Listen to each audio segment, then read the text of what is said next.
നമ്മുടെ കർത്താവായ യേശു ക്രിസ്തുവിന്റെ ദൈവത്വത്തിന് വിപരീതമായി എതിരാളികളായ ചില ആളുകൾ ചൂണ്ടിക്കാണിക്കുന്ന ചില ദൈവത്വ നിഷേധ വാഗ്വാദങ്ങൾ അല്ലെങ്കിൽ വാദോന്മുഖങ്ങൾ, അതിൽ കൂടി ഒരു ചെറിയ ഗവേഷണമാണ് ക്രിസ്തു തത്വശാസ്ത്ര പഠനത്തിന്റെ ഈ പരമ്പരയിൽ നമ്മൾ ചിന്തിച്ചുകൊണ്ടിരിക്കുന്നത്. ലാസ്റ്റ് എപ്പിസോഡിൽ ദൈവം ആത്മാവാണ്, എന്നാൽ യേശു ക്രിസ്തുവിന് അസ്ഥിയും മാംസവും ഉണ്ടായിരുന്നുകൊണ്ട് ക്രിസ്തു ദൈവമല്ല എന്ന് ചില ആളുകൾ അഭിപ്രായപ്പെട്ടതിനെ കർത്താവായ യേശു ക്രിസ്തു മനുഷ്യാവതാരം സ്വീകരിച്ചപ്പോൾ മനുഷ്യനായ ക്രിസ്തുവിന് അസ്ഥിയും മാംസവും രക്തവും ഉണ്ടായിരുന്നു. എന്നാൽ ദൈവമായ ക്രിസ്തുവിന് അസ്ഥിയില്ല, മാംസമില്ല, അവന് രക്തചംക്രമണവുമില്ല എന്ന് നമ്മൾ പഠിക്കുകയുണ്ടായി. ഇന്ന് പഠിക്കാൻ പോകുന്നത് ദൈവത്തിന് ആരംഭം ഇല്ലാത്തവനാണ്, എന്നാൽ യേശു ക്രിസ്തുവിന് ഒരാരംഭം ഉണ്ട് എന്നുള്ള ആരോപണമാണ്. ശരിയാണ്, ദൈവസൃഷ്ടിയുടെ ആരംഭമായ ആമേൻ എന്ന് പറയുന്നവൻ അല്ല ചെയ്യുന്നത് എന്ന് വെളിപ്പാട് പുസ്തകത്തിൽ ക്രിസ്തുവിനെ കുറിച്ച് പറയുമ്പോൾ പറയുന്നു. കൊലോസ്യ ലേഖനത്തിൽ അവൻ സകല സൃഷ്ടിക്കും ആദ്യജാതനാകുന്നു എന്ന് പറഞ്ഞിട്ടുണ്ട്. നീ എന്റെ പുത്രൻ, ഇന്ന് ഞാൻ നിന്നെ ജനിപ്പിച്ചിരിക്കുന്നു എന്നും ക്രിസ്തുവിനെ കുറിച്ച് പറയുന്നു. അനുബന്ധമായ പല വേദവാക്യങ്ങളും യേശു ക്രിസ്തുവിന് ആരംഭമുണ്ട് എന്ന നിലയിലേക്ക് നമ്മുടെ ശ്രദ്ധയെ കേന്ദ്രീകരിക്കുന്ന വാക്യങ്ങളാണ്. എന്നാൽ ഇവിടെ പറയപ്പെടുന്ന ആരംഭം എന്നാണ് ഞാൻ പറയാം. യേശു ക്രിസ്തു ആരംഭ വിഹീനാണ്, കാരണം അവിടുന്ന് ദൈവമാണല്ലോ. അവിടുന്ന് നിത്യനായ ദൈവത്തിന്റെ നിത്യനായ പുത്രനാണ്. നിത്യനായ ദൈവത്തിന്റെ നിത്യനായ പുത്രൻ നിലയിൽ കർത്താവായ യേശു ക്രിസ്തുവിന് ആരംഭമില്ല. മീഖാ പ്രവാചകന്റെ പുസ്തകം 5-ാം അധ്യായത്തിന്റെ 2-ാം വാക്യത്തിൽ പറയുന്നത് അവന്റെ പുറപ്പാട് പണ്ടേ ഉള്ളതും അത് പുരാതനമായതും ആകുന്നു എന്നാണ്.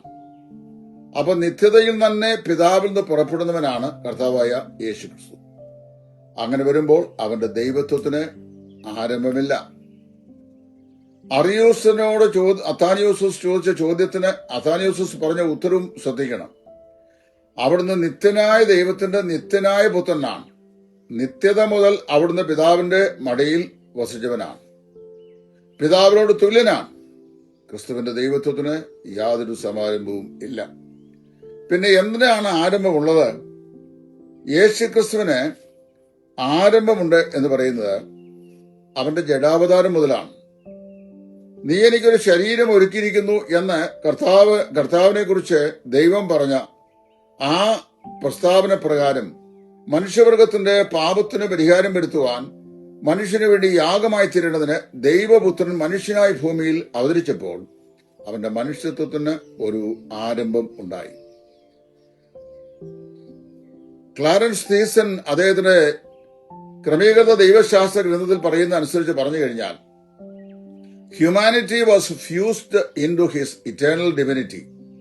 നിത്യനായ ദൈവത്തിന്റെ ദൈവതത്വത്തിലേക്ക് മനുഷ്യത്വം എന്ത് ചെയ്തു? കൂടിച്ചേർന്ന് വന്നു. അങ്ങനെ അവൻ ദൈവവും മനുഷ്യനുമായി, ഒരേ സമയത്ത് ദൈവവും മനുഷ്യനുമായി. ഇവിടെ ആരംഭം എന്ന് പറയുന്നത് ക്രിസ്തുവിന്റെ മനുഷ്യത്വത്തിനാണ്. മറിയയുടെ ഗർഭാധാനത്തിൽ യേശു ഒരു മനുഷ്യ ശിശുവായി ഉരുവായത് മുതൽ അവന്റെ മനുഷ്യത്വത്തിന് ഒരാരംഭമുണ്ട്. എന്നാൽ അവന്റെ ദൈവത്വത്തിന് ആരംഭമില്ല. അവിടുന്ന് അനാദിയായും ശാശ്വതമായും ദൈവമാകുന്നു. 90-ാം സങ്കീർത്തനത്തിൽ മോശ പ്രാർത്ഥിക്കുമ്പോൾ, കർത്താവേ, നീ തലമുറ തലമുറയായി ഞങ്ങളുടെ സങ്കേതമാകുന്നു. പർവ്വതങ്ങൾ ഉണ്ടായതിനും നീ ഭൂമിയെയും ഭൂമണ്ഡലത്തെയും നിർമ്മിച്ച മുമ്പ് അനാദിയായും ശാശ്വതമായും ഞങ്ങളുടെ ദൈവമാകുന്നു. അപ്പോൾ അവന്റെ ദൈവത്വത്തിന് ആരംഭമില്ല, അവസാനവും ഇല്ല. ഇനി അത് മാത്രമല്ല, നമ്മുടെ കർത്താവായ യേശു ക്രിസ്തുവിന്റെ സാദൃശ്യമായി ഉൽപ്പത്തി പുസ്തകം 14:110 സങ്കീർത്തനം, എബ്രായ ലേഖനം 7-ാം അധ്യായം, ഈ അധ്യായങ്ങളിൽ പരാമർശിക്കുന്ന മെൽക്കീസദേക്ക്, അവനെ കുറിച്ച് പറയുമ്പോൾ അവന് മാതാവില്ല, പിതാവില്ല, ജീവാരംഭമില്ല, ജീവാവസാനമില്ല. അവൻ ദൈവപുത്രന് തുല്യനായി എന്നേക്കും ദൈവത്തിന്റെ പുരോഹിതനായിരുന്നു എന്ന് പറയുന്നു. ക്രിസ്തു നിത്യനായ ദൈവത്തിന്റെ പുരോഹിതനാണ്, അവിടുത്തേക്ക് ആരംഭമില്ല. എന്നാൽ ദൈവസൃഷ്ടിയുടെ ആരംഭം എന്നൊക്കെ പറയുന്നത് സകല സൃഷ്ടിക്കും കാരണഭൂതനായവൻ എന്നുള്ള അർത്ഥത്തിലാണ്. സിംഹാസനങ്ങളാകട്ടെ, കർത്തൃത്വങ്ങളാകട്ടെ, വാഴ്ചകളാകട്ടെ, അധികാരങ്ങളാകട്ടെ, സകലവും അവൻ മുഖാന്തരവും അവനായും സൃഷ്ടിക്കപ്പെട്ടിരിക്കുന്നു. അവൻ സകലത്തിനും കാരണഭൂതൻ. അതായത് എല്ലാ സൃഷ്ടികൾക്കും ഫസ്റ്റ് കോസ്, കാരണമായി തീർന്നത് കർത്താവായ യേശു ക്രിസ്തു ആണ് എന്ന് സ്ഥാപിക്കാനാണ് പൗലോസ് കൊലോസ്യരിലും അതുപോലെ തന്നെ യോഹന്നാൻ വെളിപ്പാടിലും ക്രിസ്തു പറയും.